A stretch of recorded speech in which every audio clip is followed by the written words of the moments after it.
En Estados Unidos acaba de salir a colación y no la he podido revisar a fondo porque no me dio tiempo esta mañana, pero me interesa, por lo que voy a hablar después, la idea de que hay un proyecto para la presidencia de Donald Trump en 2024, si alcanza la presidencia, si no lo meten a la cárcel antes, le acaban de anunciar una nueva orden de arresto relacionada en este caso con la insurrección del 6 de enero y el intento de impedir que se certificara el triunfo electoral de Joe Biden. Un proyecto que se llama el del poder unitario. Es decir, es la idea de convertir al presidente de Estados Unidos en un dictador que tenga todo el poder. Como es la persona única a la que se le ha conferido la confianza de la mayoría de los estadounidenses, o por lo menos de la mayoría de los colegios electorales, de la mayoría de los electores de los colegios, aunque haya perdido el voto popular, como es el caso de Donald Trump, que lo perdió en las dos ocasiones, todo el poder debe dársele al presidente. Es decir, el presidente debe poder ignorar al poder judicial.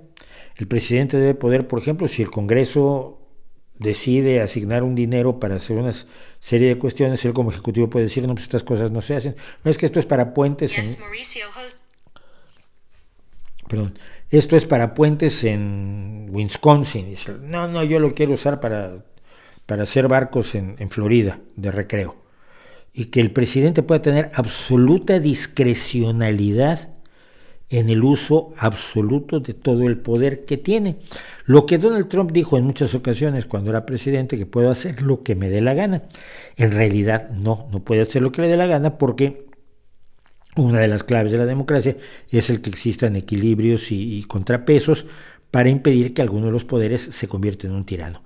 Pero hay una teoría, la teoría unitarista, y una serie de proyectos que están en marcha abiertamente. Esto no es una conspiración, están haciéndolo en la oscuridad. No, gente que está participando en el proyecto para cómo debería ser el gobierno de Donald Trump en 2024, cómo va a ser si consigue la presidencia, y que han estado dando entrevistas y presentando sus proyectos abiertamente. No es ningún secreto, porque además no es ilegal. Sería la destrucción absoluta de la democracia de Estados Unidos, pero ilegal no es. Y esta tentación del poder omnímodo del presidente electo se está convirtiendo en una de las formas más notables de los ataques a los que se está viendo sometida la democracia. La democracia nos parece imperfecta, es muy imperfecta, entonces nos parece que igual podríamos prescindir de ella sin darnos cuenta de lo que significaría prescindir de ella, ¿no? Lukashenko se ha perpetuado en el poder desde 1990, o sea, 33 años, Franco estuvo más.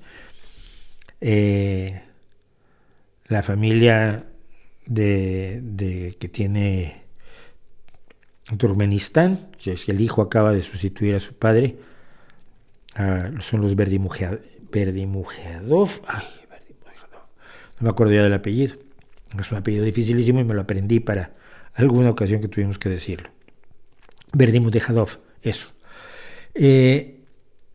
Víctor Orbán se ha eternizado también en el poder como primer ministro de Hungría, y muchos, sobre todo en la derecha, pero no solo en la derecha, y pienso en Daniel Ortega, muchos en la derecha están planteando cómo hackear la democracia para no entregar el poder, para impedir que haya la alternancia en el poder, que es la esencia misma de la democracia. Por muy bueno que seas tú, por grandes que sean tus ideas y por eficaces que sean tus proyectos, la permanencia de demasiado tiempo en el poder genera inercias negativas, genera corrupción y hambres de aprovecharse del poder, genera ineficiencias en quienes se quedan en el poder mucho tiempo y ya no tienen tantas ganas de trabajar como al principio, y por lo tanto es sana la alternancia. Lo que tienes que hacer es, y es lo que pretende hacer la socialdemocracia, dejar instituciones socialistas lo suficientemente sólidas que a la gente las sienta propias, como la educación pública, la sanidad pública, las pensiones, las políticas de igualdad, el matrimonio homosexual, todo lo que son las políticas, no las personas, y que resulta difícil que las destruya la derecha cuando llegue al poder y se alterne en el poder. Y si no es una derecha muy bestia, pues puede incluso no atacar muchas de esas cosas. Pero esta idea de la alternancia del poder, que me parece esencial para la democracia, está siendo hackeada por quienes miran con nostalgia cosas como el PRI. El PRI tuvo el poder de 1929 al año 2000.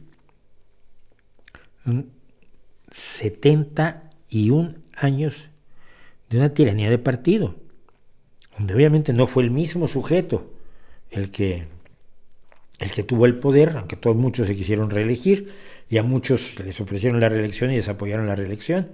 Siempre recordaré al dueño de SDP Noticias, Arreola, que era el que proponía que Salinas se tenía que reelegir porque era el mejor presidente del mundo, y ahora anda proponiendo la reelección del López Obrador. Es gente que se dedica a arrastrarse y así recoge algo para sobrevivir.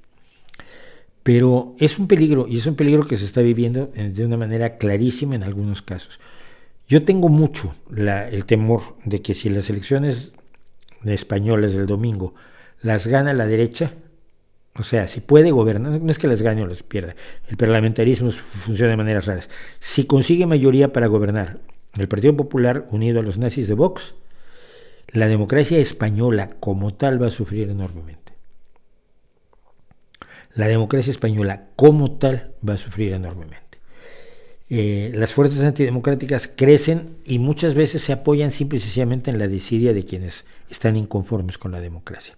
Y esto viene al caso por una situación que está pasando en México, donde el uso omnímodo del poder presidencial ha llegado a niveles verdaderamente impresionantes, muy por encima de lo que jamás soñó el Partido Revolucionario Institucional.